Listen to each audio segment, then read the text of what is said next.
ayat 11, haruslah dikerat kulit katammu dan itulah akan menjadi tanda perjanjian antara aku dan kamu. Anak yang berlumur 8 hari haruslah disunat. Jadi arti sunat itu harus diketam kulit katamnya. Dan anak yang berlumur 8 hari harus disunat. Kenapa Allah tidak berkenan kepada Ismail? Karena dia disunat umur 13 tahun. Ya, itu yang bisa saya sampaikan. Terima kasih, Tat. Waduh, ini pertanyaannya jangan banyak-banyak, Mas Rudi. Biar bisa saya jawab semua. Tadi berapa surat itu yang ditanyakan itu? Saya tidak bertanya tadi, Tat. Menyanggah perbedaannya. Iya, maksudnya ketika Anda menjelaskan perbedaan Musa di dalam Oke. maksimal Berarti ada 2 aja. ayat lah gitu. Biar saya bisa jawab semua nanti itu. Ya, 745, 145 aja. Satu aja dulu. Surah 7 ayat 145.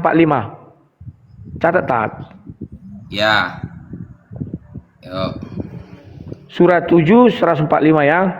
Oke, silakan. Oke, bismillahirrahmanirrahim. Yang pertama, saya mau menjawab yang paling belakang dulu tentang sunat. Di dalam kitab Bujairomi al-Khatib yang ditulis oleh Syekh Sulaiman al-Bujairomi, kan dijelaskan tadi teman-teman ya, bermadhab Syafi'i, ada 15 nabi yang terlahir dalam keadaan disunat.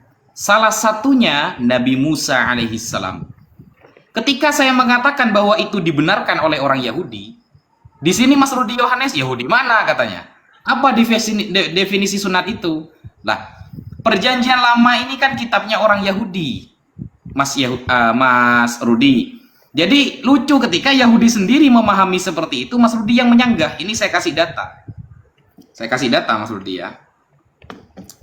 Ini data ini berbahasa Inggris, lalu saya terjemah ke bahasa Indonesia. Ini adalah website resmi. Catat ya, milik orang Yahudi, Chabad.org. Chabad.org. Apakah Musa terlahir di sunat? Ini bahasa Inggris ya, saya ganti dengan bahasa Indonesia. Mengenai kelahiran Musa, kita membaca bahwa ibunya melihat bahwa dia baik. Apa yang dia lihat, salah satu interpretasi yang dikutip dalam beberapa sumber klasik adalah bahwa dia melihat suaminya disunat dan mengetahui bahwa ada kehebatan yang menantinya. Terlahir di sunat adalah ekspresi kesempurnaan dunia. Nah, jadi di sunat itu adalah ekspresi kesempurnaan dunia lain yang terjadi, yang menjadi ciri orang yang akan berbicara tatap muka dengan Tuhan. Nah, ini Musa ya, terlahir di sunat dalam website resmi orang Yahudi namanya Chabad.org. You understand? Nah, itu yang pertama. Kemudian Mas Rudi, apakah tentang makanan manna wasalwa, manna itu apakah Allah tidak tahu tentang makanan itu? Nah, kan seperti itu pertanyaan Mas Rudi. Nah, Mas Rudi kan tadi bawanya surah Al-Baqarah ayat 61. Seharusnya Mas Rudi baca yang nomor 57-nya ini. Bismillahirrahmanirrahim. Wa dhallalna 'alaikumul ghamama wa anzalna 'alaikumul manna wassalwa. Manna wassalwa. Ini makanan juga yang telah Allah berikan kepada Bani Israel. Kulu makanlah min thayyibati ma razaqnakum, dari rezeki yang suci, yang halal di antara kalian. Gitu Mas Rudi. Jadi terus apa lagi tadi Mas Rudi? Surah berapa tadi? 7 ayat 145 ya. Surah 7 ayat 145. Wa katabna lahu fil alwah min kulli syai'in mau'izatan wa tafsilan likulli syai'. Dan telah kami tuliskan untuk Musa pada lauh-lauh Taurat segala sesuatu sebagai pelajaran dan penjelasan untuk segala hal. Nah, ini kan begini, kalau kita pelajari maksud ayat ini setelah menjelaskan adanya risalah dari Allah Subhanahu wa taala dan adanya kalam Allah kepada Nabi Musa, maka ayat ini menjelaskan lebih lanjut tentang kedua hal tersebut, Mas Rudi. Maksudnya bahwa Allah telah menuliskan untuk Musa pada lauh Taurat. Lauh ini ya, dulu itu kan gak ada kertas seperti sekarang, Mas Rudi. Dulu itu semacam lauh ya, lauh itu semacam papan gitu ya, entah itu nanti di batu atau di apa gitu. Itu bukan Allah yang menulis, bukan. Tetap ya melalui malaikat. Bukan langsung Allah menulis turun ke dunia, bukan, Mas Rudi. Begitu. Karena kalau dipahami Allah sendiri yang menulis, bayangkan, jangankan menulis. Suaranya saja, itu tidak bisa semua orang yang bisa merasakan itu. Bahkan Nabi Musa ketika bertemu Allah itu, kalau dalam keterangan Bible dan para tafsirnya itu ada yang mengatakan itu ada hijab. Ada hijab antara keduanya. Dan ada yang menafsirkan juga langsung bertemu. Dan itu tertera juga di dalam surah Al-A'raf. Di dalam agama Islam. Jadi, sunat Nabi Musa dalam keadaan lahir itu dibenarkan oleh orang Yahudi, Mas Rudi. Di dalam khabat.org. Itu website resmi milik orang Yahudi. Di dalam Islam juga seperti itu. Kira-kira perjanjian lama punya Kristen ini apakah punya Yahudi, kok bisa bertentangan gitu loh. Lanjut. Iya. Wah, terima kasih Pak Paulus atas kebaikan hatinya. Kalah terus. Gak apa-apa, lanjut. Jazakallah teman-teman yang sudah mensupport.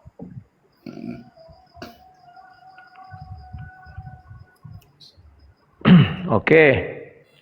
Ya, terima kasih Tat. Mengenai sunatnya Musa Tat, kami hanya berpedoman kepada Bible dan orang Yahudi mengakui bahwa kitab Keluaran ini milik mereka juga Tat. Ya. Itu di Keluaran 4 ayat 24 ya. Mulai dari atas sih ya. Sebab itu aku berfirman kepadamu, biarkanlah anakku itu pergi supaya ia beribadah kepadaku, tapi engkau menolak, biarkan pergi maka aku akan membunuh anakmu dan anakmu yang sulung. Tetapi di tengah jalan suatu tempat pernah Tuhan bertemu dengan Musa dan berikhtiar untuk membunuhnya. Lalu Zipora mengambil pisau, dipotongnya kulit katam anaknya, kemudian disentuhnya dengan kulit itu kaki Musa sambil berkata, sungguhnya engkau pengantin darah bagiku ya. Kalau dibaca dari atas ini bahwa si Musa itu dibilang belum bersunat ya. Jadi bukan dia disunat dari dalam rahim, karena tidak ada di dalam ajaran Tuhan itu sunat itu dari dalam rahim, tidak ada ya. Kenapa? Kalau ada sunat dari dalam rahim itu namanya cacat fisik ya. Semua manusia yang terlahir itu sempurna ya. Kalau ada yang berkurang itu namanya cacat fisik. Bedakan antara cacat fisik dengan yang namanya terlahir sempurna ya. Dan definisi sunat sudah dikatakan di Kejadian 17. Itu tidak bisa dibantah lagi. Kulit apanya itu harus dikerat. Artinya dia terlahir sudah punya kulit itu. Kalau kulitnya belum ada, apa yang mau dikerat? Apa yang mau disunat? Wajar orang muslim tidak tahu apa definisi sunat. Dan kitab yang kamu ambil tadi kan karangan manusia. Karena tidak ada satu ayat pun di dalam Al-Quran yang mengatakan Musa itu sunat. Jangankan Musa sunat, ayat sunat pun di dalam Al-Quran gak ada. Ya, ayat ya surah kitab yang kamu ambil itu adalah karangan manusia untuk menyelamatkan Muhammad. Bahwa Muhammad tidak diketahui sunat apa enggak. Maka satu-satunya cara dibuat remis. Diambil ada 15 nabi yang tidak sunat, sudah sunat dari kandungan, termasuk Isa. Kan begitu, padahal Isa umur 8 hari disunat. Ya. Jadi Ustaz Wapi mengenai makna oke, saya lupa tidak membaca itunya ya. Mengenai surah 7 ayat 145 itu memang ditulis, katanya ditulis ya. Surah 7, sebentar aku bukakan dulu. Surah 7-nya. Aduh, ini kalau pencet ini ya. Surah 7 ayat 145 ya. 145 nih. Di sini memang dikatakan dan kami telah tuliskan untuk Musa pada lauh Taurat, maksudnya loh batu. Ya. Kalau Taurat itu dituliskan, nggak mungkin bisa dituliskan di atas batu. Karena Taurat itu banyak dibuat sini sebagai pelajaran dan penjelasan. Jadi Musa itu berarti membawa kitab batu. Karena loh itu kan dari batu. Berapa tebal mau dibawa Musa kitab batu? Mana sanggup dia membawa? Sementara peraturan-peraturan yang dijelaskan di dalam Alkitab itu sangat banyak. Dan telah kami tuliskan untuk Musa pada lauh-lauh Taurat segala sesuatu sebagai pelajaran penjelasan untuk segala hal. Untuk segala hal loh. Itulah hukum-hukum Musa. Kalau di kitab mulai dari Keluaran itu dituliskan itu. Terus-terusan dituliskan dia. Lauh-lauh batu itu hanya berisi 10 perintah Tuhan atau 10 commandment. Jadi kalau kita katakan di sini, Al-Quran pun tidak paham itu apa 10 perintah Tuhan. Dia kira lauh-lauh batu itu adalah Taurat. Hukum Taurat kan ada pengajaran. Mana ada pengajaran? Apakah saya harus mengatakan ini ayat palsu? Kan tidak mungkin. Maka saya katakan Musa di dalam Al-Quran adalah orang Arab, Musa di dalam Bible adalah orang Yahudi. Itu menurut saya lebih fair. Kenapa harus demikian? Karena tak mungkin saya katakan ini kitab palsu. Bahwa dua loh batu itu berisi tentang pengajaran dan penjelasan. Sementara dua loh batu itu tidak ada berisi penjelasan, tidak ada berisi apa-apapun selain dari 10 perintah Tuhan itu. Itulah sebabnya hukum Taurat membuat kita mengerti apa itu dosa. Tetapi kita tidak tahu jalan keluar atas dosa itu. Itulah hukum Taurat. Maka daripada itu saya membuktikan bahwa ini tidaklah sama. Kemudian waktunya detik ya. Di dalam Al-Quran dijelaskan Musa menciptakan 9 mujizat. Di dalam Bible dikatakan 10 tulah. Dan dalam catatan sejarah dunia itu juga tulah. Hanya Al-Quran yang mengatakan mujizat, bukan tulah.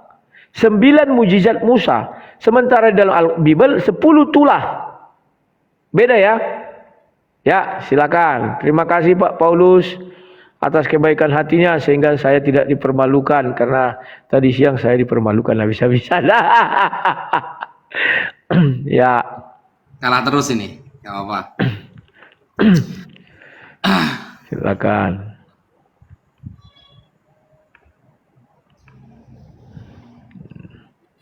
Oke. Bismillahirrahmanirrahim. Fakan mazil arba'atil alwah. Nah gini, nih ya saya bacakan di dalam tafsir ya, tentang lauh-lauh yang Allah tuliskan di dalam lauh ya. Langsung saya bacakan referensinya saja. Ini di dalam tafsir nih.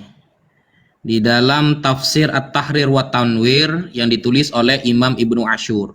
Wa katabna lahu fil alwah, dan telah kami tuliskan kepada Musa di lauh-lauh. Lauh ini ternyata nih, wa ta'rif fil alwah yajuzu ayyakuna ta'rifal ahdi. Alwah ini secara bahasa Arab itu juga bisa bermakna perjanjian, bukan bermakna hakikat batunya, bisa bermakna seperti itu ternyata. Ingkana ma'ataitu kamuradan bihil alwa allati u'tiyaha Musa fil munajat fasagha an tu'arrifa ta'rifal ahdi ka'annahu qila, sebagaimana orang yang mengatakan fakhudh alwahan ataitukaha, maka ambillah alwah maka aku akan memberikannya kepadamu. Nah, ini juga bisa bermakna perjanjian yang telah Allah berikan kepada Musa. Makanya di sini diterangkan wal kalamu kana ta'rif fil alwah ta'rifudz dzihni. Maka definisi maksud alwah di dalam Al-Qur'an ini adalah ta'rif yang bukan secara literal. Begitu, bisa juga bermakna seperti itu. Dan perlu difahami, ntar saya balik lagi ya. Ini saya referensinya ada loh. Nah, itu perjanjian. Dan Torah itu ya instruksi. Torah itu kan instruksi. Nah, berarti sesuatu yang mengandung petunjuk, pengajaran. Makanya kata Taurat dalam bahasa Ibrani berasal dari akar kata yang dalam apa namanya itu ya. Taurat itu kan Torah, pengajaran. Apa yang diajarkan oleh Allah kepada Musa. Dan dalam ini saya lihat sampai nanti lihat ya tentang apa itu Taurat, langsung merujuk ke Wikipedia, itu ada lengkap itu dengan referensinya itu. Nah, yang dalam konjugasi ya berarti menuntun atau mengajar. Oleh karena itu arti kata tersebut adalah mengajar, doktrin atau instruksi, hukum dari Allah. Nah, yang diterima secara umum memberikan kesan yang salah.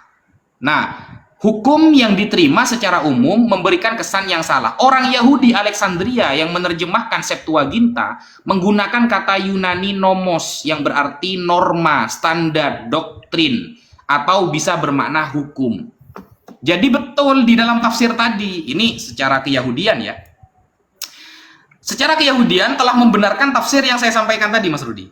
Bahwa lauh yang dituliskan di sana ada pengajaran Allah tentang Taurat, itu ya maksudnya instruksi. Instruksi langsung dari Tuhan. Bukan bermakna secara literal, bukan. Kemudian Mas Rudi, tadi masalah yang apa itu ya, yang sunat ya. Yang sunat itu tadi itu di Midras. Midras itu adalah sesuatu yang dipelajari oleh orang-orang Yahudi sejak turun-temurun. Itu Midras namanya. Makanya websitenya resmi, khabat.org. Loh, kalau jenengan tidak terima terhadap Yahudi ya terserah. Karena itu kitabnya orang Yahudi loh. Justru saya sekarang menyaksikan, loh Kristen ini sebagai apa? Begitu. Kristen sebagai apa? Orang Yahudi di dalam Midras, sesuatu yang dipelajari turun-temurun, itu meyakini Nabi Musa terlahir dalam keadaan disunat. Nah, itu justru menurut orang Yahudi sebuah kemuliaan. Bukan sebuah kekurangan. Sebuah kekurangan kan asumsinya Mas Rudi. Dalam perspektif orang Yahudi, orang yang lahir dalam keadaan tersunat, itu adalah sebuah kemuliaan. Itu terjadi dan diterangkan di dalam Midras. Midrasnya orang-orang Yahudi. Berarti di sini Islam dan Yahudi sepakat. Justru teman-teman Kristen yang notabene-nya menggunakan pemahaman, menggunakan kitab orang Yahudi dan memahami sendiri seperti apa yang disampaikan oleh Mas Rudi Yohanes, ini ikut siapa berarti? Ikut siapa? Berarti ada kecocokan ya antara Yahudi dengan umat Islam. Dan ternyata tafsir itu membenarkan. Tafsir yang saya baca bahwa makna al-wah itu adalah ta'rif adz-dzihni, maksudnya ya pengajaran, bukan makna secara literal, adalah pengajaran penuntunan dari Allah, doktrin dari Allah mengenai isi Torah, itu dibenarkan oleh orang Yahudi. Sekian. Wes, menang. Ya. Menang. Wah, menang dia. Ayo kawan-kawan, dibantu dong. Pak Paulus seorang diri, jadi aku seorang diri. Aduh. Ya, terima kasih Bu Maria ya, terima kasih yang lain-lainnya. Jazakallah. Ya, silakan. Teman-teman, Mas Nonem. Oke. Ya. Mas Wafi, tafsir yang Anda buka itu, Anda nggak jujur. Kenapa tidak jujur? Tafsir daripada surah 7 ayat 145, kalau kita baca tafsir Quraisyab Al-Misbah. Nanti semua buka ya, tidak mungkin saya balik-balik, saya bacakan aja. Itu ada di Qurano.com itu ya, ada punya Kemenak juga situ. Di kepingan-kepingan Taurat itu kami jelaskan kepada Musa segala sesuatu yang berkaitan dengan ajaran. Jadi ada kepingan ya. Ambillah kepingan-kepingan ini dengan teguh dan kuat, perintahkanlah kaummu untuk mengamalkan. Jadi memang ditulis Allah ya. Kemudian di tafsir Al-Jalalain dan telah kami tuliskan untuk Musa. Jadi Tuhan menuliskan pada lempengan-lempengan kitab Taurat yang terdiri dari daunan surga atau dari zabarjad dan dari 7 jenis atau 10 jenis zamrud. Ya. Perhatikan, mau seberapa banyak batu dibawa Musa. Sementara yang benar itu, menurut kitab Yahudi maupun yang orang Kristen imani, itu hanya 2 lempeng batu. 2 lempeng batu itulah dibilang loh batu itu. Itulah yang dilemparkan Musa. Ya. Dan di dalam Al-Quran juga ada Musa melemparkan itu. Tetapi dibuat di sini lempengan-lempengannya banyak, bukan hanya 2. Ya Tat ya, baca itu tafsir Al-Jalalain. Oke. Kemudian mengenai kitab tadi yang Anda baca itu, kitab Yahudi. Tat, mereka banyak kitab, Tat. Kitab mereka itu ya Taurat, ya baca Taurat dong, Tat. Jangan baca Talmud, jangan baca yang apa tadi Midras itu. Enggak begitu, Tat. Kitab mereka ya Taurat itu. Baca di Taurat itu apa itu sunat. Di Keluaran 17 itu, Tat, dijelaskan bahwa itu adalah memotong daripada kulub yang berlebih, dipotong kulubnya, dikitan namanya. Itu arti sunat. Kalau sudah di dalam rahim bukan kitan namanya, Tat, tapi cacat. Kalau seorang manusia terlahir tanpa kulub, itu namanya cacat, Tat. bukan khitan. Berbeda lagi kalau khitan. Khitan itu dia ada baru dipotong. Itu arti sunat. Dan perjanjian itu tak kekal. Sudah dituliskan di situ perjanjian itu kekal. Tidak bisa perjanjian itu setengah-setengah tat. Itulah sebabnya rahasia ini harus kuberitahukan kepada semua orang. Kenapa Bapa di sorga atau Allah itu tidak mau dan tidak berkenan kepada Ismail. Sementara si Abraham bilang, sekiranya Tuhan berkenan kepada anakku Ismail. Apa kata Tuhan? Tidak, katanya. Tahu kenapa tidak? Karena sudah diturunkan perjanjian kekal, yakni sunat. Harus 8 hari. Sementara Ismail disunat umur 13 tahun. Makanya sampai kiamat, kalian tidak akan bisa menjadi bertuhan kepada tuannya Abraham, Ishak dan Yakub.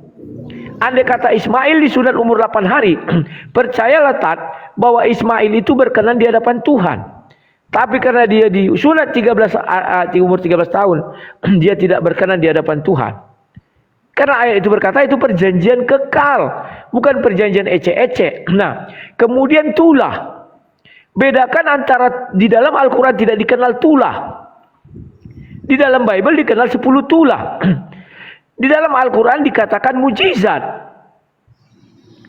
Nah ini Tat.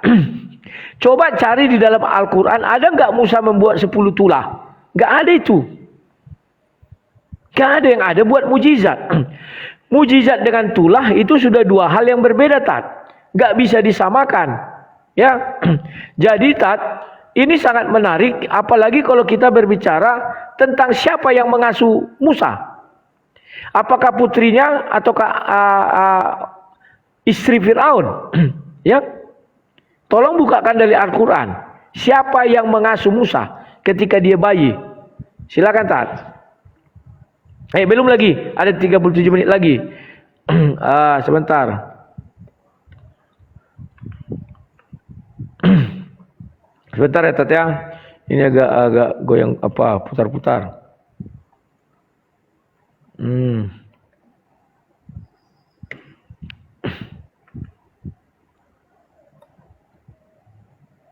Ya, nanti terangkan aja Tat. Ya, terima kasih.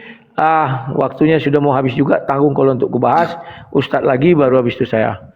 Ya, terima kasih kepada kawan-kawan Kristenku yang baik hati sehingga Ustadz Wafi tidak bergerak itu ya. Keder mereka kawan. 200 lawan 2.500 jauh kali. Keder. Ayo semangat. Pasukan Ustadz Wafi semangat juga dong. Gimana sih? Biar kami berdebat aja. Kalian mendukung kami ya. Biar kami lihat-lihat ayat-ayat ini. Oke.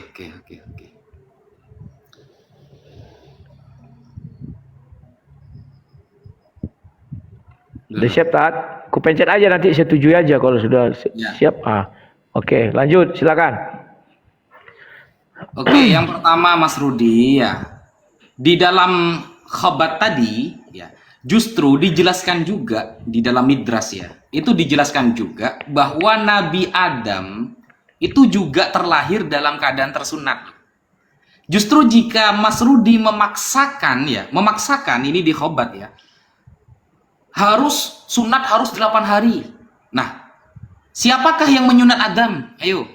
Kalau memang sunat itu harus dipotong kulupnya, kemudian harus 8 hari. Siapa yang memotong kulupnya Adam kalau seperti itu? Kan tidak akan bisa jawab sampai hari kiamat itu. Sampai hari kiamat kurang 1 jam tidak akan bisa terjawab itu. Kalau Mas Rudi memahami ya, sunat itu harus dipotong kulupnya, kemudian harus potong 8 hari. Di dalam khabat, ya, pemahaman orang-orang Yahudi, semuanya tanpa terkecuali Adam terlahir dalam keadaan tersunat. Siapa yang memotong kulup Adam berarti? Adam itu juga sunat loh. Karena di dalam pemahaman Yahudi memang ada beberapa nabi yang terlahir dalam keadaan tersunat, Mas Rudi. Itu pertanyaan bagi sampean ya. Siapa yang memotong kulupnya Adam itu? Sampai kiamat kurang 2 hari. Tidak akan bisa terjawab itu. Begitu. Karena dalam khabar tadi itu dijelaskan, orang yang lahir dalam keadaan sudah tersunat itu mempunyai keistimewaan. Itu pemahaman orang Yahudi. yang punya kitab perjanjian lama, bukan teman-teman Kristen, begitu loh. Teman Kristen ini hanya dompleng bahwa dulu di perjanjian lama ada beberapa ayat yang mengindikasikan akan lahirlah Yesus sebagai Tuhan ke dunia dengan ayat-ayat yang disampaikan oleh teman-teman Kristen. Nah, kalau Musanya, Torahnya jelas. Semua orang Yahudi mengatakan Adam terlahir dalam keadaan disunat. Siapa yang mau tahu kulupnya? Gitu Mas Rudi, paham ya? Gitu. Kemudian yang mengasuh Musa. Kalau kita lihat di dalam Keluaran ya, di dalam Keluaran itu kan memang putri Firaun yang mengasuh ya, yang mengasuh itu putri Firaun. Nah, kalau kita lihat dalam para penafsir Keluaran itu, contohnya seperti David Daun, seorang penafsir yang terkemuka, seorang ahli sejarah Mesir. Dia itu berpendapat bahwa tokoh ini memang di dalam Keluaran itu adalah putri Firaun. Ya, putri Firaun. Nah, kelak ketika menjadi penguasa Mesir, putri ini tidak pernah menggunakan gelar ratu atau saudari Firaun, melainkan selalu dengan istilah putri Firaun. Diyakini ia mempunyai anak. Kedatangannya itu ke Sungai Nil sebagai seorang putri Firaun untuk mandi dipercayai merupakan suatu ucapan ritual dan permohonan kepada dewa Sungai Nil. Nah, berarti dalam penafsiran ini yang datang ke sungai itu, yang merawat, yang menemukan Musa itu adalah putri Firaun. Nah, di dalam Islam diterangkan bahwa yang menemukan anak dari Siti Hajar itu adalah istrinya Firaun, Asyah. Cerita yang sama tapi orangnya berbeda. Apakah ini terjadi dalam keyahudian? Terjadi. Seperti Kan'an contohnya. Kan'an yang merupakan anak dari Nabi Nuh, itu sebagian rabi berpendapat Nabi Nuh itu anaknya 4. Yafet, Ham, Shem, yang keempat Kan'an. Itu ya.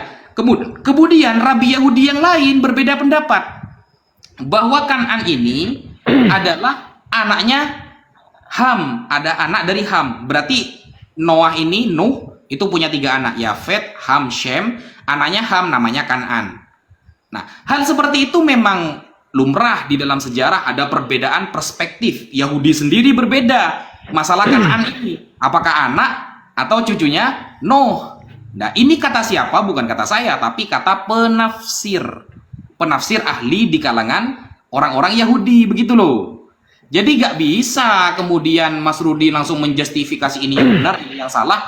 Gak bisa. Kalau kita kaitkan dalam contohnya ya, dalam perjanjian lama antara Tawarikh dengan Samuel itu sering berbeda pendapat. Tawarikh mengatakan 40.000 prajurit Daud itu berjalan kaki, tapi 2 Samuel mengatakan 40.000 orang Daud itu menggunakan kuda. Nah, ini ayatnya yang berbeda, bukan penafsir loh. Ayatnya berbeda. Tawarikh dan Samuel. Monggo. Sekian. Masya Allah. Jazakallah. Mas Nonem. Wis, ngeri kalah ya di detik terakhir. Tragis ini disalib. Oke. Aku pencet dulu Tat. Siap. Ya, silakan. Ya. Oke, terima kasih Tat. Kalau Ustadz juga merujuk kepada Adam itu sunat, literasinya nggak ada baik di kitab Taurat maupun di kitab Hantu Belau, nggak ada Tat. Saya sudah cari, ya kan, di kitab Yahudi pun tak ada Adam disunat. Kalau sampai Adam disunat, Adam itu adalah ciptaan yang sempurna Tat. Logika berpikirnya, maka seluruh bayi yang lahir pasti sudah bersunat. Berarti kalau dia ada kulupnya, artinya kita cacat, terbalik Tat. Ya. Kita cacat, daging tumbuh namanya. Itu Tat. Andai kata Adam sudah lahir disunat, itu adalah bapak semua manusia. Artinya kita mau mengatakan bahwa Adam itu sempurnanya adalah manusia kan Adam. Baiklah kita menciptakan manusia serupa dan segambar dengan kita. Maka Tuhan itu maha sempurna, maka Adam diciptakan sempurna. Dia tidak punya kulup lagi. Maka kita manusia terlahir harusnya tidak punya kulub, Tat. Kalau kita punya kulub berarti seluruh manusia cacat. Artinya daging tumbuh. Hanya 15 lah nabi. 15 nabi itulah yang manusia sempurna. Oh, kok kita diciptakan cacat sih semuanya, Tat? Artinya kejadian 17 ayat 9 tadi udah keliru. Yang mengatakan kulitnya harus dikitan. Lah orang terlahir sudah tidak punya itu, ya. Bukan aku yang mengatakan 8 hari. Sunat pertama itu adalah Abraham, gak ada yang lain, Tat. Sebelum Abraham tidak ada yang disunat. Karena itu perjanjian kekal katanya. Bukan perjanjian ecek-ecek.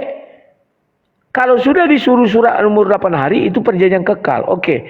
Ya. Kemudian aku bahas dulu mengenai Samuel dan Tawarik. Itu, Tat, betul sudut pandang berbeda tapi permasalahannya sama. Contoh, Samuel menuliskan dia melihat pasukan berkuda. Itu katakanlah ada 1000. Sementara Tawarik mencatat cuma 500.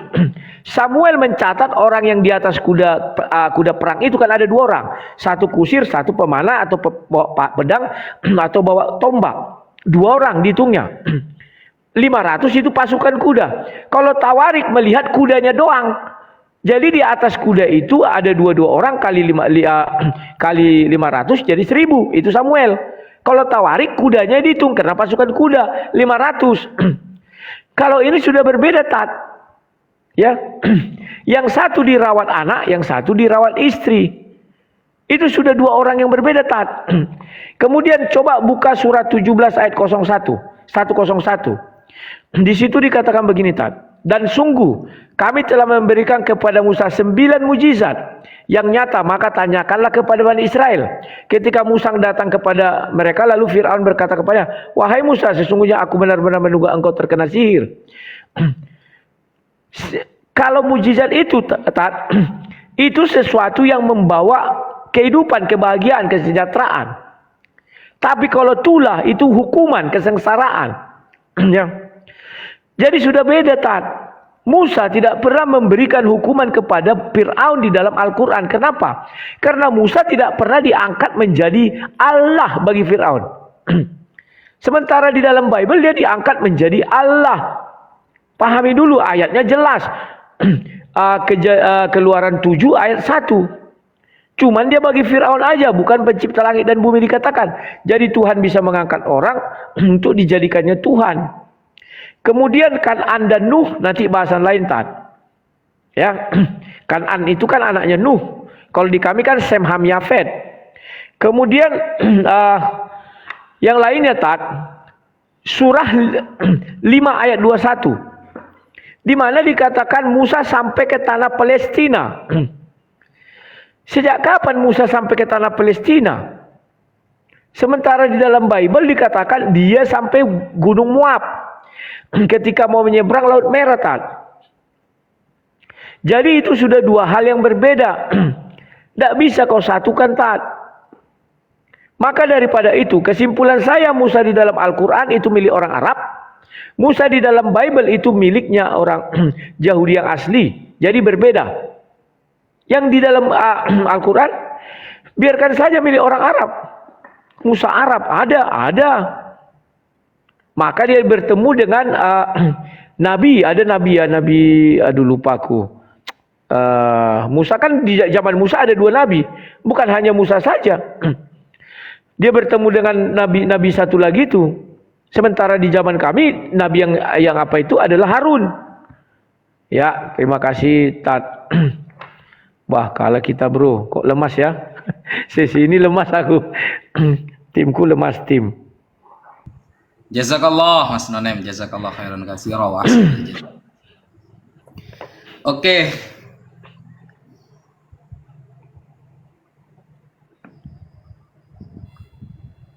Silakan, Tat. Oke, yang pertama belum terjawab ya Mas Rudi mengenai Adam yang diyakini oleh orang Yahudi itu diciptakan dalam keadaan tersunat. Itu keyakinan Yahudi loh di dalam Midrash. Nah, pertanyaannya, semua Yahudi meyakini seperti itu loh. Kalau semuanya Mas Rudi Yohanes kan tidak tertulis dalam Alkitab. Loh, kita kan memahami konteks Torah itu juga memahami bagaimana pengajarannya. Dan pengajaran itu dijelaskan oleh orang-orang Yahudi itu di dalam Midras.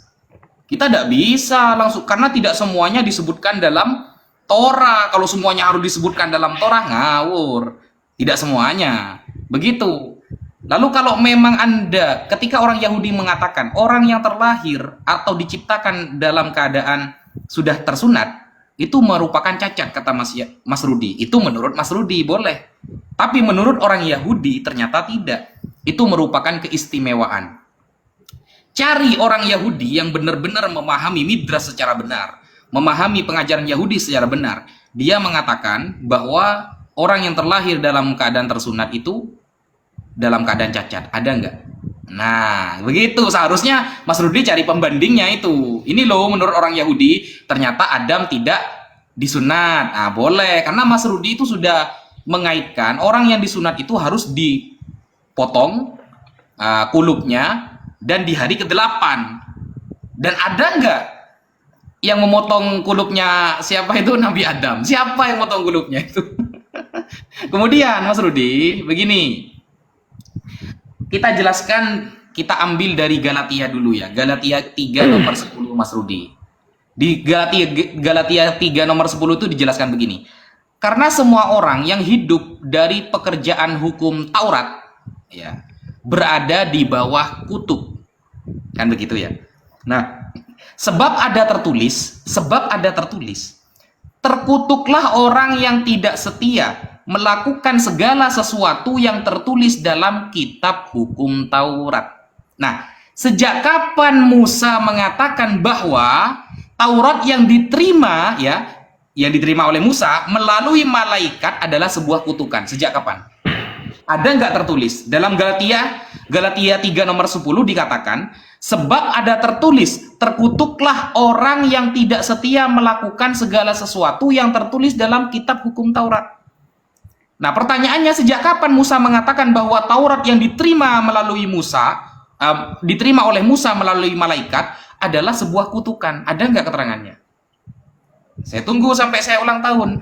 Nah, kemudian di dalam Galatia 3 nomor 13 dikatakan begini, Kristus telah menebus kita dari kutuk hukum Taurat, itu ya, dengan jalan menjadi kutuk karena kita, sebab ada tertulis. Nah, nih, sebab ada tertulis lagi, terkutuklah orang yang digantung pada kayu salib. Apakah Yesus tidak tahu bahwa Taurat itu bukanlah kutukan?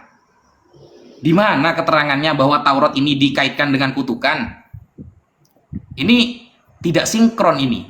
Katanya Yesus itu adalah firman Allah. Tapi kenapa dia lupa di dalam Taurat itu bahwa Taurat bukan kutukan gitu loh? Itu pertanyaan bagi Mas Rudi. Kemudian begini, Mas Rudi. Kalau Mas Rudi protes ya tentang orang-orang yang tersunat tadi, maka yang lebih jelas itu Mas Rudi protesnya ke orang Yahudi. Itu pemahaman Yahudi loh. Yahudi semuanya berpaham seperti itu. Nah, jadi dalam sunat itu, kan Mas Rudi bilang bahwa sunat itu perjanjian kekal. Ya, Mas Rudi sendiri tidak pernah. Mas Rudi sunat nggak? Coba dijawab. Sunat nggak, Mas Rudi?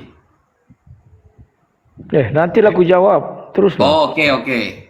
Karena orang Kristen ini kan nggak sunat. Tadi Mas Rudi ngotot-ngotot sunat itu perjanjian kekal gitu loh. Mas Rudi sendiri nggak sunat.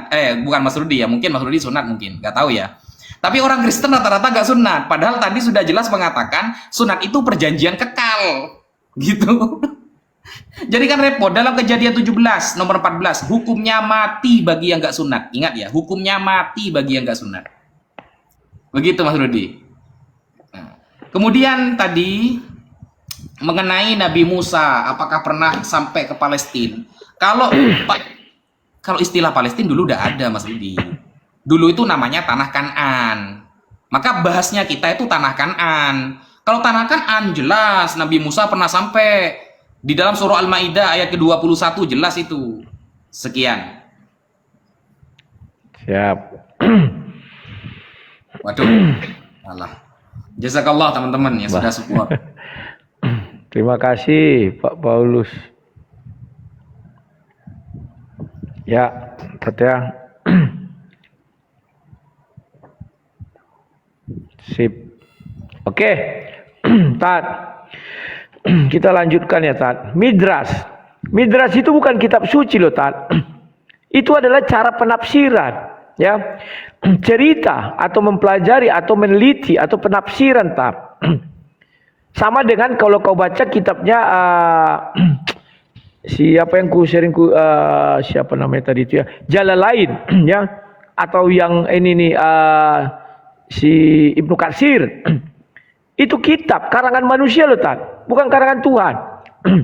Makanya kau tunjukkan di kitab apa itu terdapat bahwa Adam disunat Tat. Kejadiankah, keluarankah, penciptaan Adam itu di kitab Kejadian. Tunjukkan kepada saya kitab Kejadian yang punya orang Israel itu, orang Yahudi itu, yang mengatakan Adam dicipta dalam kondisi tersunat. Sampai ayam jadi apa Tat? Jadi monyet. Tidak kan ada itu. Kalau bisa dia jadi monyet. Pahami dulu itu Tat. Logikanya harus tepat. Jangan logikanya baling Tat. Sudah itu. Galatia 3 ayat 10. Kubacakan ayatnya Tat. Dan kau sudah menjawab tadi Tat. Karena semua orang yang hidup dari pekerjaan hukum Taurat berada di bawah kutuk, sebab ada terkutuklah orang yang tidak setia melakukan segala sesuatu yang tertulis dalam kitab hukum Taurat. Tadi kamu sudah mengatakan Tat, orang yang tidak sunat itu harus dilenyapkan. Kan kutukan itu. Itu berlaku sampai sekarang bagi keturunan Abraham. Sunat, ingat ya, sunat Tat. Kenapa kami Kristen tidak disunat? Kulanjutkan aja. Sunat itu ada tiga dasar yang bisa digunakan untuk sunat. Yang pertama itu bagi keturunan Abraham di Kejadian 17. Yang kedua itu bagi keturunan daripada budak-budak Abraham yang tinggal di dalam rumah Abraham. Sekarang orang Islam sunat kenapa? Apakah keturunan Abraham? Bagaimana kau bisa mengetes DNA-mu? Keturunan Abraham? Gak bisa. Apakah keturunan budak? Budak yang mana? Apakah kau mau dikatakan adalah keturunan budak? Pasti tidak terima. Pasti menolak bahwa kamu adalah keturunan budak. Saya percaya pasti ditolak. Yang ketiga Tat, ini yang paling penting. Di Kejadian 34 dikatakan bahwa ini adalah keturunan atau pengikut dari si penjahat kelamin. Ketika memperkosa si Dina, anaknya si Homer, si apa namanya, si huruf K depannya ya. Maka diminta dia untuk disunat. Setelah mereka sunat biar bisa mengawini si Dina. Ketika 3 hari semuanya dibabat, dihabisi. Sekarang kau tanya dirimu Tat, kalau kalian mengakui Musa sebagai nabi kalian, apakah kalian ikut hukum Taurat? Disunat umur 8 hari. Dan kenapa kalian sunat? Kalau keturunan Abraham, dari mana kau tahu keturunan Abraham? Keturunan budak, dari mana kau tahu keturunan budak? Tapi kalau pengikut penjahat kelamin bisa jadi. Tinggal kau teliti-teliti saja sesuai midras. Kan begitu. Ya. Sekarang kita ikuti lagi ucapan Tat ya. Bahwa tadi kamu mengatakan Adam itu tercipta kesempurnaannya dalam keadaan sunat Tat. Coba tanya orang-orang yang lahir atau ke rumah sakit dah. Ketika dia lahir, apakah kau lihat itu ada orang itu sudah bersunat? Kan tidak. Artinya semua yang lahir cacat. Kan begitu.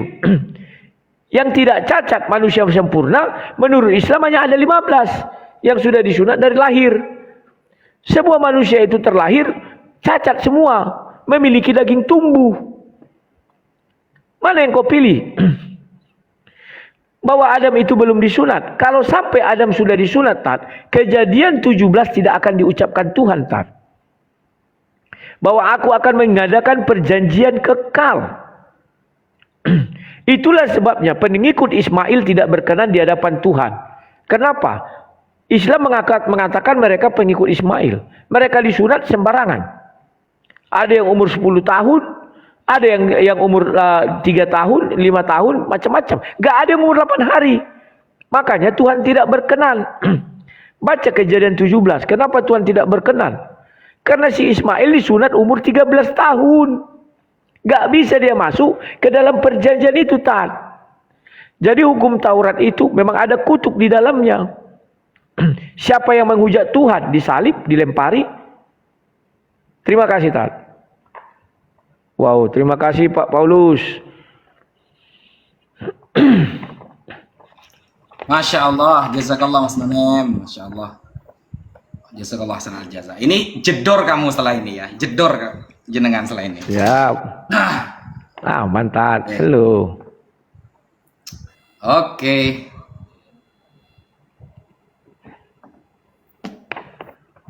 Oke, bismillahirrahmanirrahim. Tadi Mas Rudi mengatakan bahwa sunat itu khusus keturunan Abraham. Apakah saya keturunan Abraham?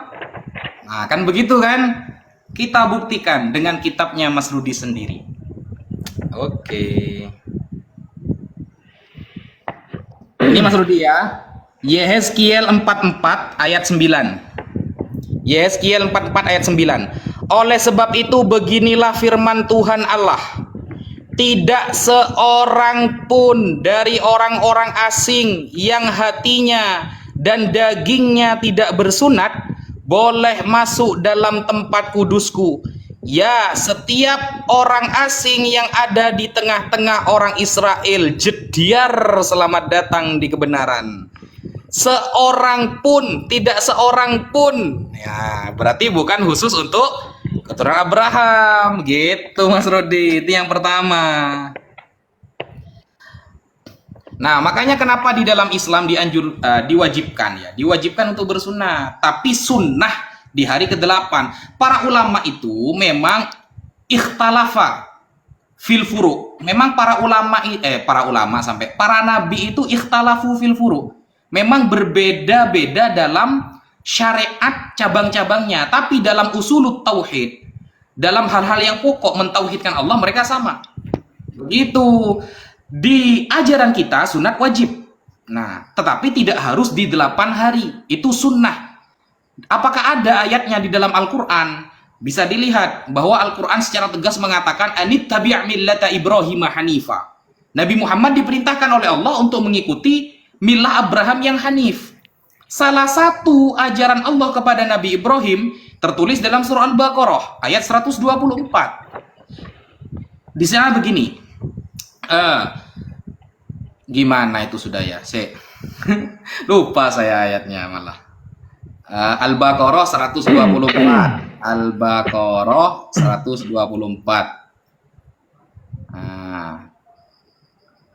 Nah, wa idzi batala Ibrahim rabbuhu bikalimatin fa'atammahun. Wa idzi batala Ibrahim rabbuhu, ketika Allah memberikan cobaan kepada Nabi Ibrahim bikalimatin, beberapa perintah, fa'atammahun, maka Nabi Ibrahim langsung menyempurnakannya. Apa saja perintah-perintah itu? Maka salah satunya tertulis di dalam tafsir Al-Jalalain. Anda kan sering pakai Jalalain tuh. Di dalam tafsir Jalalain, salah satu perintah dari Allah kepada Nabi Ibrahim adalah al-khitan, sunat. Begitu. Dan sunat tidak harus kepada keturunan Nabi Ibrahim. Tadi sudah dibenarkan oleh Yehezkiel 44 ayat 9. Kemudian tadi saya mau jawab yang di awal ya, masalah tulah. Itu belum saya jawab tulah tadi ya. Tulah kan kalau di Bible ada tulah, di Perjanjian Lama. Kalau di Islam itu mukjizat. Ini kan menunjukkan Musa dalam versi Islam dan Kristen kan berbeda begitu. Oh, dalam versi Yahudi maksudnya. Oke, kita lihat sekarang Mas Rudi ya. Ini bukan website saya, ini websitenya orang-orang Kristen. Tulah dan mukjizat itu yang membuat Musa di dalam Perjanjian Lama dan Musa di dalam Al-Qur'an itu berbeda katanya.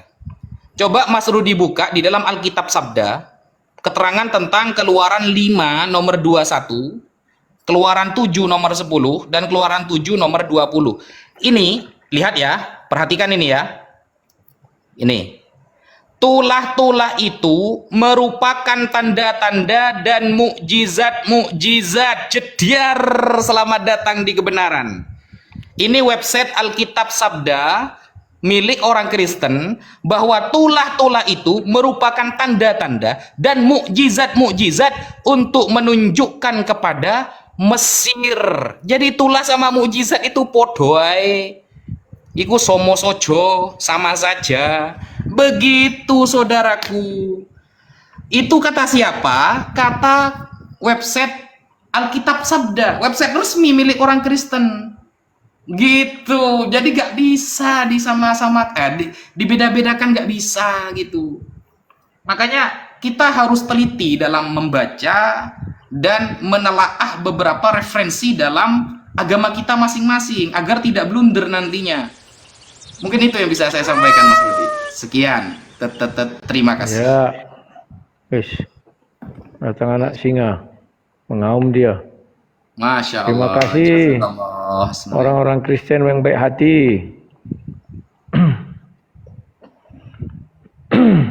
Oke. Ya. Ya, terima kasih Tat. Mengenai sungguhan di Yeskiel 44 ayat 9. Oleh sebab itu beginilah firman Tuhan Allah. Tidak seorang pun dari orang-orang asing, artinya bukan orang Yahudi, yang hatinya dan dagingnya tidak disunat. Pertama hati. Hati itu disunat ya. Jadi kalau Paulus mengatakan sunat hati, itu bukan berasal dari Paulus tapi dari Musa. Diulangi oleh Nabi Yeskiel.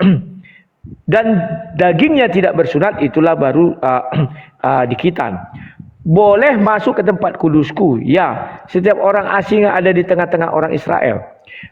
Maka kalau kita merujuk kepada Keluaran 34, ketika si Homer memperkosa si anak si Homer, si Sikem memperkosa anak si Dina, mereka juga disunat. Sunat itu selalu dilakukan di bait Allah pada masa itu, Tat. Gak bisa itu dilakukan di emper-emperan, gak bisa. Mereka diterima, tapi apa tujuannya? Berarti mereka pengikut penjahat kelamin. Kan sudah aku bilang.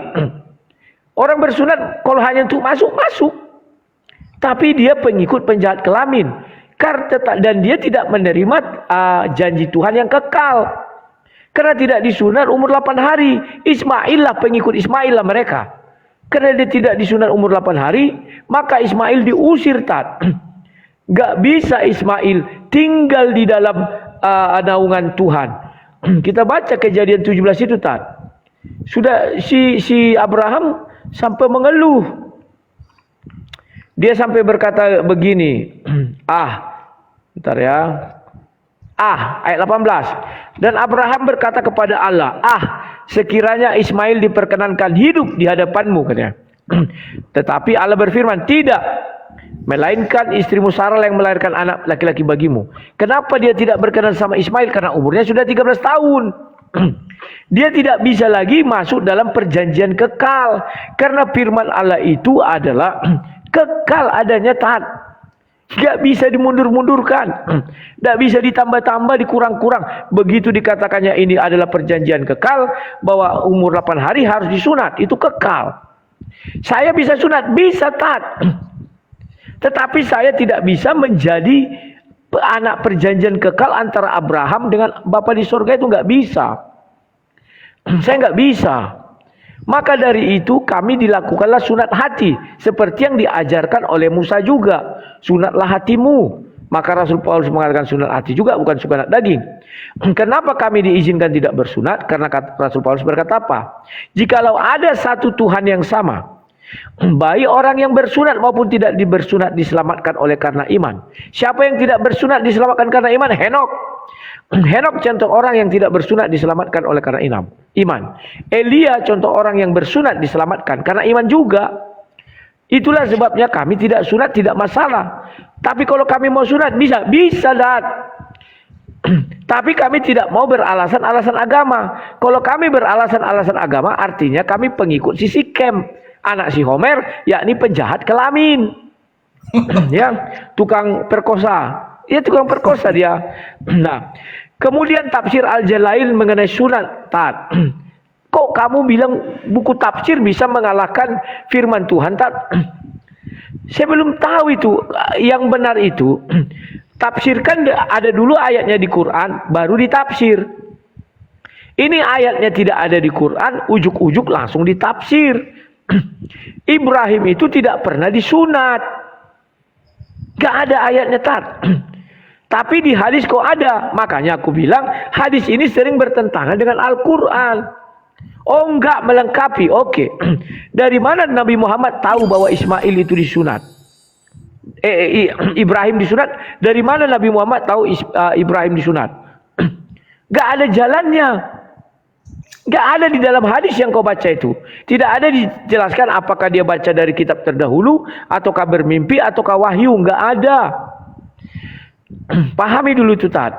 Kalau memang dia disunat, maka kalian tidak mengerti kenapa harus disunat. Karena itu perjanjian kekal. Apakah perjanjian kekal bisa dipermainkan? Nggak bisa, Tat. Namanya kekal. Ya. Nah, kemudian mengenai Musa itu, Tat, yang paling saya tertarik dan tidak bisa dihindari oleh orang Islam mengenai dua loh batu itu, apa isinya? Coba jelaskan dari Quran. Terima kasih. Wih, terima kasih Pak Paulus. Wah, Jauh kali. Pak Paulus. 200 sama 3.000. Jauh lah. Ya, panggil saudara-saudaramu. Saudara-saudaraku memang nggak banyak-banyak kali, tetapi mereka kompak ini mendukung aku nih. Oke. Umumkanlah biar saudara-saudaramu datang. Aman. Oke, bismillahirrahmanirrahim. Jadi begini, Mas Rudi. Yesus itu kan terlahir tidak dalam keadaan tersunat gitu loh. Jangankan menjadi Mesias, istimewa aja enggak menurut orang Yahudi. Yesus itu jangankan Mesias loh, istimewa aja enggak dia gitu. Karena dalam paham Yahudi itu, yang terlahir atau diciptakan langsung tersunat itu istimewa. Dan itu tidak bisa dibantah, semua orang Yahudi memahami seperti itu. Kalau memaksakan harus tertulis, tidak bisa. Tidak semuanya harus tertulis dalam kitab, begitu. Sama dengan kalau saya nanya ayahnya Paulus siapa namanya, ya nggak tertulis. Tapi apakah tidak punya ayah? Ya punya ayah. Cuma namanya nggak tertulis, kan seperti itu. Kemudian di dalam Ulangan 18, nomor 15. Jadi Yesus itu nggak seperti Musa. Seorang nabi dari tengah-tengahmu, di antara saudara-saudaramu, sama seperti aku. Ulangan 18 ayat 15. Seorang nabi dari tengah-tengahmu, dari antara saudara-saudaramu, sama seperti aku, akan dibangkitkan bagimu oleh Tuhan Allahmu. Dialah yang harus kamu dengarkan. Nah, di sini Yesus gak sama seperti aku. Yesus dengan Musa itu gak sama. Jadi Yesus itu masih harus mengikuti tradisi. Dan Mas Rudi tadi mengatakan, sunat itu tidak bisa menyelamatkan loh. Kalau tidak bisa menyelamatkan, ngapain Yesus disunat gitu loh. Ngapain Yesus disunat kalau gak bisa menyelamatkan, Mas Rudi? Sedangkan di dalam Lukas 2 nomor 22, dan ketika genap waktu pentahiran menurut hukum Taurat Musa, mereka membawa dia ke Yerusalem untuk menyerahkannya kepada Tuhan. Yesus diserahkan kepada Tuhan, berarti Tuhan diserahkan kepada Tuhan. Apakah gitu? Ini secara hukum Taurat kan sudah blunder, kan begitu. Nah, kemudian Mas Rudi, di dalam istilah Yahudi itu ada namanya Gersedek. Ya, Gersedek itu adalah orang-orang dari bangsa lain lalu menjadi orang Yahudi, percaya kepada Torah. Contoh, ada orang umur 30 tahun. Dulu dia tidak percaya kepada Torah, tidak menjadi orang Yahudi. Kemudian di umur 30 tahun dia percaya kepada Torah. Dia menjadi kaum pengikut Musa, Yahudi di saat itu menurut perjanjian baru. Nah, dalam istilah Yahudi namanya Gersedek. Nah, ketika dia umur 30 tahun, lalu dia diperintahkan untuk sunat padahal dia dari bangsa lain. Apakah sunatnya tidak diterima? Ya jelas diterima lah. Nah, itulah menunjukkan bahwa di dalam Yeskiel 44 ayat 9, sunat itu tidak terkhusus kepada keturunan Abraham, Mas Rudi. Tidak terkhusus. Karena orang yang menerima Taurat di umur tua, orang yang menerima Torah di umur tua pada zaman Musa, dia juga disunat. Harus mengikuti ajaran itu, begitu loh. Nah, di sini kalau kita lihat Mas Rudi, nah, ini dari Jerusalem Post ya, milik Yahudi, dikatakan bahwa hanya Yunani yang membenci sunat. Ya, ini saya lihat ya, saya lihatkan. Ini soalnya bahasa Inggris. Saya terjemahkan. Ini ya. Ini sunat. Nah, ini ya, The Jerusalem Post, akun resmi. Sunat, sejarah manfaat kesehatan pro dan pro kontra penjelasannya. Ini kabar dari orang-orang Yahudi, ini bukan dari kita. Sunat adalah salah satu prosedur bedah tertua di dunia yang memegang tempat penting dalam Yudaisme sebagai Brit Milah. Inilah Brit Milah ya. Inilah semua yang perlu Anda ketahui. Dan di sini prosedur bedah kuno namun masih umum. Sunat mengacu pada pengangkatan kulup dari penis. Sunat masih dilakukan berbagai agama dan negara seluruh dunia, dan organisasi kesehatan dunia WHO memperkirakan bahwa antara 76 sampai 92% orang di AS telah disunat. Dalam Yudaisme, sunat dikenal dengan istilah Brit Milah dan dilakukan oleh bayi laki-laki di umur 8 hari. Ucapan ini merupakan ritual penting yang melambangkan perjanjian orang Yahudi. Dan di sini diterangkan bahwa seluruh dunia itu yang membenci sunat hanya orang-orang Yunani. Nih. Bentar ya. Ntar.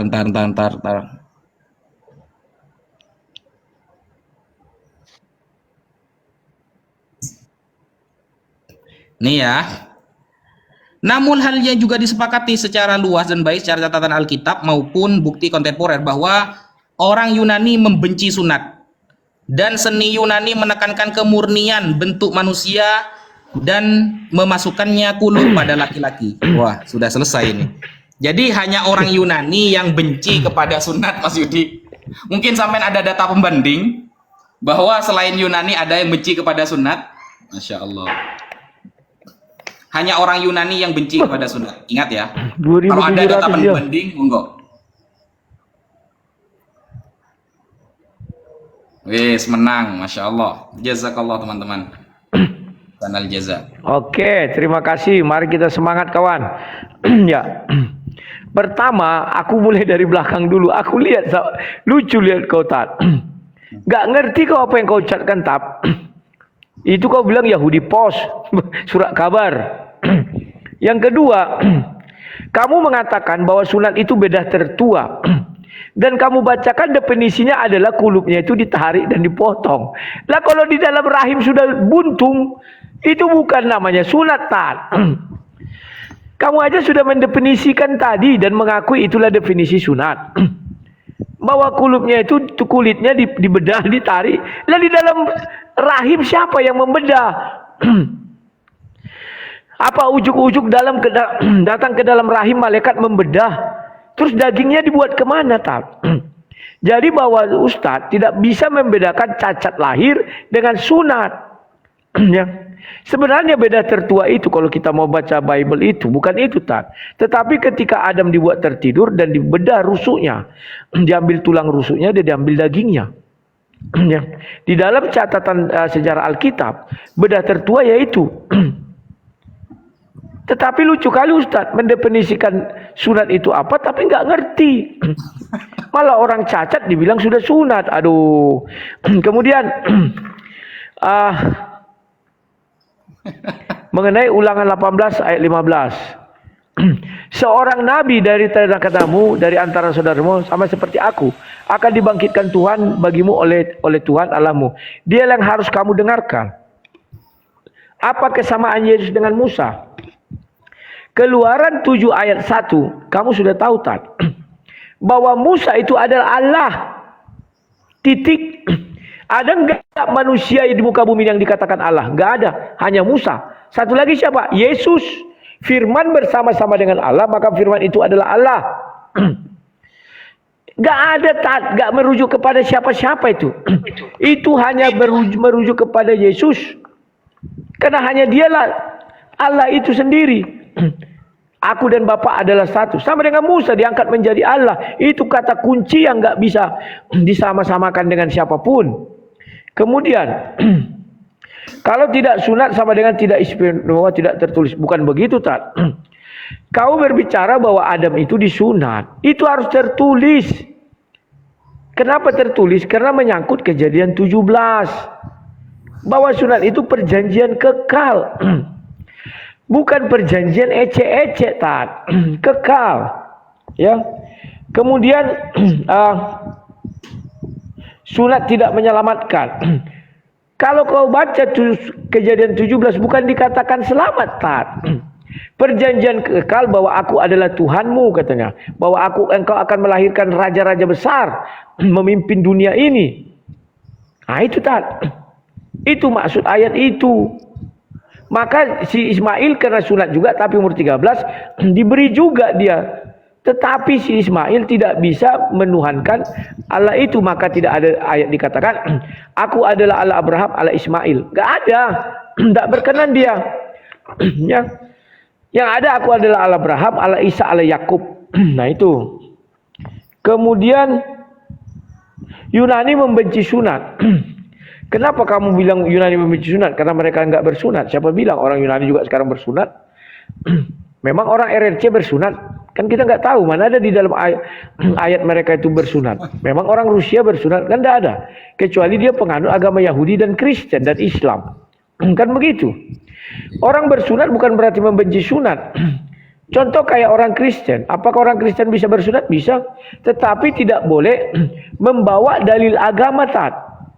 Karena kalau dia membawa dalil agama harus keturunan Abraham atau keturunan daripada budaknya, yang terakhir adalah keturunan si penjahat kelamin atau pengikut penjahat kelamin.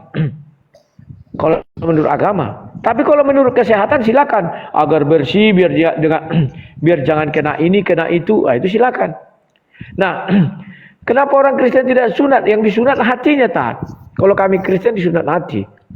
Tadi kan sudah kau buka ayatnya kan, disunat hati dan disunat daging. Kalau itu mau masuk ke bait Allah. Bait Allah itu sudah nggak ada lagi, Tat. Sudah roboh.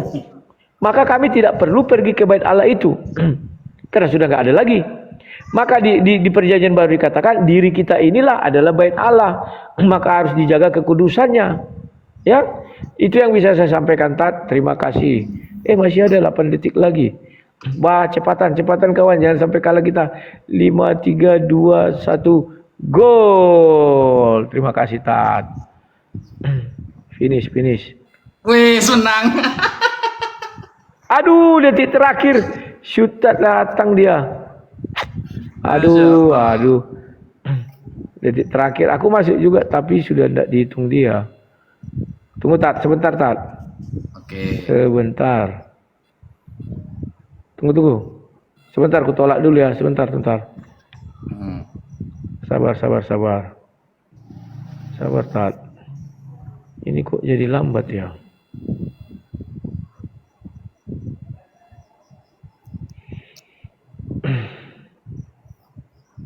Seru nih, Tat. Kayak gini enak diskusikan. Enggak usah kepala kita kerasak kerusuk, slow aja lah.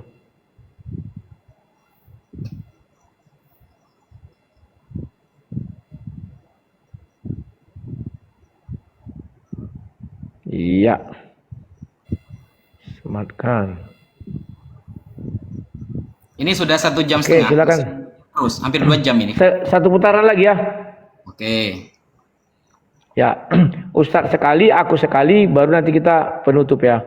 Siapa lagi habis ini? Saya ini.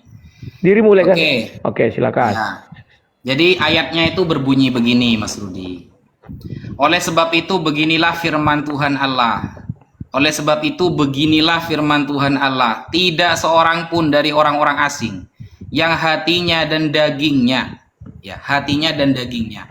Kan Mas Rudi tadi mendefinisikan sunat itu dipotong kulup, kulup katanya. Kalau sunat hati, ya tewas Mas Rudi. Kalau hatinya yang disunat seperti itu, kan definisi sunat kan dipotong kulup, bukan dipotong hati. Kalau hatinya yang dipotong tewas Mas Rudi, gitu loh. Terus hati itu punya kulup tak? Hati itu tidak punya kulup gitu loh. Makanya ketika orang-orang Kristen mengatakan Kristen ini sunat hati, emangnya hati punya kulup tak? Gak ada gitu. Bagian hati yang mana yang mau disunat? Kan itu definisinya seperti itu yang sudah kita sepakati. Nah, seharusnya Mas Rudi harus ada data pembanding.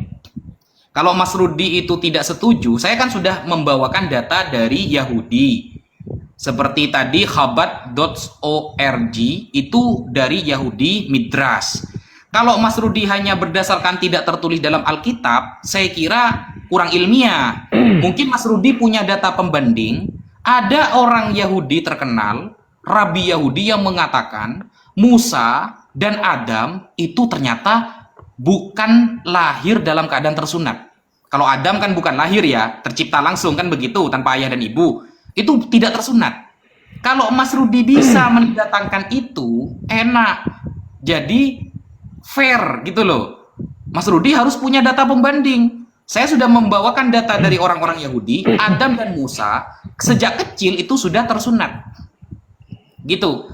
Mas Rudi kalau cuma alasan tidak tertulis dalam Alkitab, tidak semuanya tertulis dalam Alkitab, Mas Rudi. Nama ayahnya Paulus juga tidak tertulis dalam Alkitab. Tapi apakah Paulus tidak punya ayah? Ya enggak lah. Punya ayah dari suku Binyamin, kan begitu. Kalau semuanya harus tertulis dalam Alkitab, mungkin Alkitab itu tebalnya itu 1 kilometer. Nah, saya kira Mas Rudi harus punya data pembanding dari orang Yahudi bahwa Adam dan Musa itu sejak kecil itu tidak tersunat. Bagus kalau seperti itu. Itu apa namanya? Fair. Nah, kemudian begini, Mas Rudi. Ini ya contoh. Ini jadi kalau menurut orang Yahudi terlahir dalam keadaan tersunat itu keistimewaan. Kalau Mas Rudi menentang, menganggap cacat, ya, menganggap orang yang terlahir dalam keadaan sunat itu cacat, monggo tampilkan Yahudi mana yang mengatakan kalau lahir dalam keadaan tersunat itu cacat. Pemahaman Yahudi mana? Rabi Yahudi siapa yang mengatakan kalau terlahir dalam keadaan cacat, terlahir dalam keadaan disunat berarti cacat? Kalau ada datanya monggo. Kata orang Yahudi itu keistimewaan. Dan ini saya nemu kabar, ya, nemu kabar lagi. Bentar, ini dari Indonesia kalau ini, bukan kabar pemilu ini teman-teman. Ya, di tribunnews.com, heboh bayi lahir telah disunat di Prabu Muli. Ini lebih hebat dari Yesus berarti ini. Bayi ini lahir ya dalam keadaan telah disunat. Nah, ini bayi ini calon Tuhan atau calon apa ini nanti? Ini sudah tertulis, sudah terlahir dalam keadaan tersunat. Kalau Mas Rudi punya data, ada orang Yahudi terkenal, rabinya mengatakan dalam keadaan terlahir itu kalau sudah tersunat itu adalah cacat. Ya, cacat. Kalau ada data itu, monggo, gak apa-apa Mas Rudi. Tampilkan datanya, baru ada data pembanding nantinya. Karena kita sedang membahas antara dua Musa dalam perspektif Islam dan Kristen. Nah, orang Yahudi sendiri ya mengakui itu kan nabinya orang Yahudi gitu loh. Seharusnya Yahudi lebih paham daripada orang Islam dan orang Kristen mengenai siapakah Musa itu. Dan ternyata Musa itu lahir dalam keadaan tersunat. Dan itu sudah masyhur di kalangan orang-orang Yahudi sendiri. Begitu Mas Rudi. Apalagi tadi ketika saya jawab ya, itu belum ada respon dari Mas Rudi ya. Ketika ternyata Alkitab Sabda mengakui kalau tulah-tulah itu adalah mukjizat-mukjizat. Nah, tulah-tulah itu adalah mukjizat-mukjizat. Kata siapa? Alkitab Sabda, website resmi milik orang Kristen. Mantap. Aduh, kalah. Jazakallah teman-teman. Jazakallah. Iya. Terima kasih Pak Paulus ya, detik terakhir Pak Paulus udah bilang dia tuh dihajar. Ya, ini Mas Rudi menanggapi terakhir, lalu saya penutupan, terus Mas Rudi penutupan gitu ya. Aku nanggapi terakhir, baru aku closing statement, baru Ustadz Wafi terakhir closing statement. Oke, siap. Oke, ya. Ini sudah gua bukan ya. Nah, ini. Oke Tat, terima kasih Tat. Lagi-lagi aku bingung lihatmu Tat. Di situ dikatakan sunat hati dan sunat daging. Kita berbicara kulub-kulub itu Tat, itu namanya sunat daging. Definisi sunat daging diberitakan di Kejadian 17. Harus dikerat. Kalau sunat hati bukan hatinya dikerat, tidak. Itu makna rohani. Kenapa saya katakan makna rohani? Di dalam hati kita banyak istilahnya perbuatan-perbuatan kedengkian, kejahatan, kebusukan. Itu yang harus dibuang. Kan di situ dikatakan sunat hati dan sunat daging. Yang kita bicarakan sunat daging loh, Tat. Pahami dulu, jangan karena ada sunat penting sunat potong-potong, enggak, aduh. Sama dengan menyunat uang negara. Wah, dipotong-potong, robeklah uangnya dipotong, bukan begitu. Ya, Tat. Kemudian membuat data pembanding. Ada seorang rabi mengatakan bahwa Adam dicipta sudah bersunat. Di kitab Torahnya itu enggak ada, Tat. Dia itu ngarang-ngarang. Kalau di kalian itu ada namanya doif, palsu. Kan begitu. Kecuali di kitab Torahnya ada tertulis Adam sudah bersunat, saya angkat tangan. Itulah iman Yahudi. Sekarang kalau saya misalnya membuat bahwa Adam naik sepeda motor, ada nggak pembanding untuk membantah punya saya? Tidak ada. Orang akan mengatakan, yang gilanya itu mana pula Adam naik sepeda motor. Tapi kalau di Arab ada sepeda Syadam. Tak kawan diciptakan sepeda itu. Kita udah tahu besar kali gini. Tahiyan tanda itu sepeda Adam ya. Penting asal adalah. Kemudian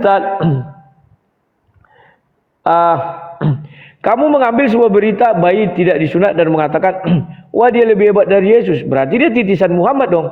Karena Muhammad juga lahir tidak bersunat, apa begitu? Kau harus mengikut dia. Tidak, Tat. Tadi kau sudah menjelaskan menurut post tadi itu bahwa sunat itu dipotong, dikerat. Mana yang dikeratnya, Tat? Gak kutemukan mana yang dikerat itu. Anak itu cacat lahir. Mana ada disunat? Definisi disunat ada yang memotong kulit kemaluannya itu. Sementara dia katanya sudah terlahir cacat. Tidak punya kulub. Nah, apakah dia itu nanti bisa dikatakan sempurna? Tidak, Tat. Karena definisi sempurna, semua manusia terlahir punya kulub. Maka ada turun firman Tuhan kepada Abraham, kulubnya itu harus dipotong. Gak mungkin ada orang yang tidak punya kulub dibilang harus dipotong 8 hari dan dia tidak bisa menjadi umatku. Bagaimana perasaan si Abraham? Kan itu, Tat. Paham ya? Jadi tidak begitu juga, Tat. Nah, sekarang kita kembali kepada Musa. 2 loh batu itu, Tat, apa isinya? Kalau di kami adalah 10 commandment atau 10 perintah Tuhan. Di dalam Al-Quran apa ini yang kutanyakan, Tat? Apa isinya di dalam kitabmu loh batu itu? Kau nggak tahu, Tat. Jangankan kau, Nabi pun tidak tahu. Jangankan Nabi, Allah pun tidak berfirman. Kan begitu. Jadi Musa di dalam Al-Quran itu Musa untuk orang Arab. Musa orang Arab yang tidak tahu apa isi daripada 10 perintah Tuhan, Tat.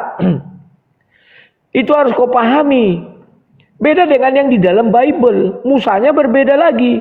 Yang mengerti apa itu 2 loh batu, apa isinya, dan itu langsung ditulis tangan Tuhan. Kami tidak pernah menyangkal itu tidak ditulis tangan Tuhan. Ditulis tangan Tuhan.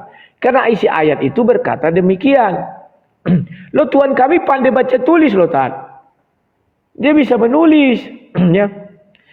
Jadi pahami dulu itu, Tat, bahwa kalau kita lari ke sunat ya. Kemudian mengenai tulah. Tulah itu adalah mujizat. Tidak, Tat. Dari 10 tulah itu semuanya hukuman. Karena dia adalah Tuhan itu sendiri. Itu kan penafsir yang membuat. Penafsir itu bukti. Saya juga bisa nafsir dong. Masa dia aja yang punya hak tafsir? Sudah jelas kita kumpulkan semua tulah itu. Itu hukuman. Gak ada yang lain-lain, tak. Itu hukuman, Tat. Waduh. Wah, si Ustaz langsung 5.000, Tat. Senang lu kau, Tat. Aduh, mantap kali si Ustaz ini. Detik-detik terakhir, wah. Suaramu gak ada, Tat. Jazakallah ahsanal jaza, teman-teman. Masya Allah. Mantap. Wah, untunglah berimbang, Tat. Dari 154 langsung 5.000 kok, Tat. Ya, aku juga terima kasih Pak Paulus ya. Baik sekali. Terima kasih, teman-teman. Ya. Terakhir ya Tat, aku lagi ya, aku penutup, baru Iya. kau ya penutup ya. Dua setengah menit aja ya, 5 menit bagi 2 ya. Iya, iya. Oke. Ya, kawan-kawan, akhirnya berakhir juga diskusi ini. Ternyata nggak ada yang kekal. Kami tidak mau berdiskusi sampai pagi. Apa gunanya? Itu aja yang kami bahas. Dan terima kasih kepada Ustadz Wafi. Persaingan kita malam ini seru. Tadi siang saya dibal-bali Ustadz Wafi 16-0. Sekarang ada menang aku ya. Meskipun dia juga ada menangnya. Ya. Terima kasih kepada orang-orang yang baik hati. Saya tidak tahu bagaimana membalas kebaikan kalian. Tuhan sajalah yang membalaskan dan memberikan berkat yang melimpah kepada kalian semua. Yang kalau saya apalah ya, hanya pendebat, ya beginilah kerjaan kami. Nah, sekarang saya membahas dari kita rangkum dari ajaran Kristen bahwa Musa itu pernah diangkat jadi Tuhan. Titik. Maka Ulangan 18 ayat 18 ini banyak tidak diketahui orang. Mereka selalu mencocokkan bahwa Musa ini adalah manusia biasa dan mirip manusia biasa. Bukan itu. Tidak ada yang seperti Musa di muka bumi ini. Musa pernah diangkat menjadi Tuhan di Keluaran 7 ayat 1. Siapa manusia yang pernah diangkat di muka bumi ini menjadi Tuhan? Tidak ada. Hanya Yesuslah yang Tuhan itu, firman jadi manusia. Yohanes 1 ayat 1 sama dengan Keluaran 7 ayat 1. Ya. Itu perbedaan yang mencolok antara Al-Quran dan Bible. Kemudian yang kedua, berbicara dengan putri. Putri raja dan istri raja itu juga sudah berbeda. Kemudian berbicara tentang sampai ke tanah Palestina atau tanah Kanaan. Bible mencatatkan bahwa Musa tidak pernah ke tanah Kanaan. Tapi Al-Quran menjelaskan bahwa Musa 2 kali ke tanah Kanaan. Pertama ketika dalam Islam, Tat melanggar. Ya. Bahwa dalam Kristen Musa tidak sampai ke tanah Kanaan, ya. Dia hanya di Gunung Horeb. Dia tidak menyeberang, tapi digantikan oleh Yosua. Dan bahwa Musa itu membuat sebuah 2 loh batu. 2 loh batu ini berisi 10 perintah Tuhan, ya. Jadi 2 loh batu ini 10 commandment kalau bahasa keren ya. Silakan Tat. 5 menit aja lah Tat, tanggung. Ya, karena udah lewat. Nah, 2 loh batu ini berisi 10 firman Tuhan. Itulah yang dikatakan hukum Taurat. Berbeda dengan hukum Taurat Musa lagi. 2 loh batu ini hanya membuat kita mengerti apa itu hukum, apa itu dosa. Kemudian Musa di dalam Bible itu tidak disunat. Sehingga Tuhan marah sama si Musa, ingin si Musa dibonoi. Tapi untung istrinya cerdik, dijadikanlah pengantin darah. Ya, itu perbedaannya lagi kawan. Kemudian Musa itu di dalam Bible itu sendiri dia apa lagi ya? Saya udah lupa. Membuat 10 tulah. Tulah itu adalah hukuman. Memang berbentuk mujizat ya, berbentuk keajaiban, tapi sifatnya hukuman. Berbeda dengan mujizat yang sesungguhnya mujizat yang ada manfaatnya. Contoh, membela lautan, gunanya apa? Agar orang Israel menyeberang, menyembuhkan orang buta, membangkitkan orang mati, itu mujizat. Ya. Tetapi kalau tulah itu hukuman, memang bentuknya seperti sesuatu benda abstrak. Terima kasih Pak Paulus. Benda abstrak yang itu tadi. Aduh, sampai nggak bisa berkata-kata apa-apa aku. Jadi kawan-kawan, perbedaan antara Musa ini biarlah berbeda. Kalau kita satukan, mau tidak mau kita akan saling menyakiti. Kita akan mengatakan satu palsu, yang satu asli. Saya dari dulu berprinsip begitu. Isa dan Yesus biarkan 2, nggak pernah satu. Kalau dipaksakan satu, maka kita juga akan saling menyakiti. Permasalahannya tidak semua orang mau berbeda, dianya mau satu. Tapi ketika kita satu, yang terjadi kita saling menyakiti. Ini letak tidak enaknya. Ya, kita merasa bahwa kita itu adalah punya kebenaran, orang lain punya kesalahan. Kita tidak mau mencari titik tengahnya. Bahwa ya sudahlah, bahwa Musa ada 2. Selesai itu nggak perlu kita ribut. Ya. Bukan satu dengan latar belakang yang berbeda. Tidak mungkin ada satu Tuhan yang sama berfirman berbeda di dalam dua kitab suci. Itu gak mungkin. Dan tidak akan pernah terjadi ya. Pasti dia berbicara itu. Pasti sama. Kalau Tuhannya sama. Musanya sama. Sekian dan terima kasih. Terima kasih Ustadz Wafi. Wih, jauh kali jaraknya. Weh, jauh dong. Pak Paulus sudah turun tangan. Pak Paulus ini dermawan yang kemarin di tempatnya si Bom dan kawan-kawan itu ya. Saya baru ingat Paulus juga namanya. Mantap. Sampai dapat 32 juta katanya si CP itu ya. Terima kasih Pak Paulus atas kebaikannya. Oke, bismillahirrahmanirrahim. Kalau Musa dikatakan ada dua, di sini saya menjelaskan dalam sisi Islam ya. Saya pribadi tidak setuju. Kenapa? Karena tidak akan bisa dibuktikan dalam sejarah itu ada dua orang. Tidak akan bisa dibuktikan dalam sejarah bahwa Musa itu ada dua orang. Tetap akan ada satu. Nah, kemudian lauh batu.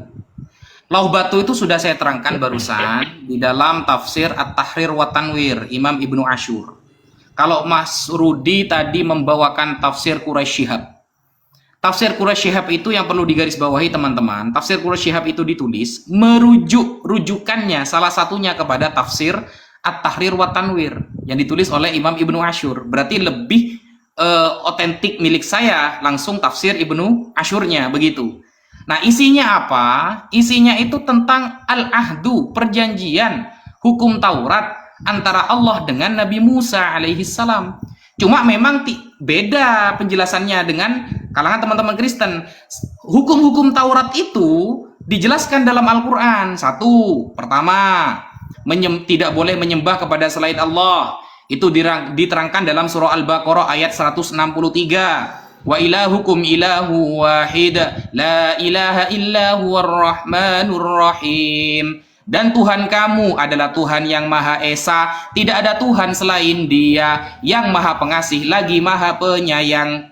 Yang kedua, dilarang membuat berhala. Dilarang membuat berhala Musa itu. Tertulis di mana? Tertulis di dalam surah Al-Qasas ayat 88. Wala tad'u ma'allahi ilahan akhar la ilaha illahu kullu syai'in halikun illa wajha lahul hukmu wa ilaihi turja'un. Dan jangan pula engkau sembah Tuhan yang lain selain Allah. Tidak ada Tuhan yang berhak disembah selain Dia. Segala sesuatu pasti binasa kecuali Allah. Segala keputusan menjadi wewenangnya dan hanya kepadanya, kepada Allah kamu kembali. Hukum yang ketiga, jangan menyebut nama Allah sembarangan.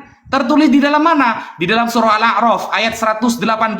Walillahil asma'ul husna fad'uhu biha. Dan Allah memiliki asma'ul husna, nama-nama yang baik, maka bermohonlah kepada Allah dengan asma'ul husna itu. Wa dzarul ladzina yulhiduna fi asma'ihi fanafi asma'ih wa sayujzauna ma kanu ya'malun. Mereka kelak akan mendapatkan balasan terhadap apa yang mereka kerjakan.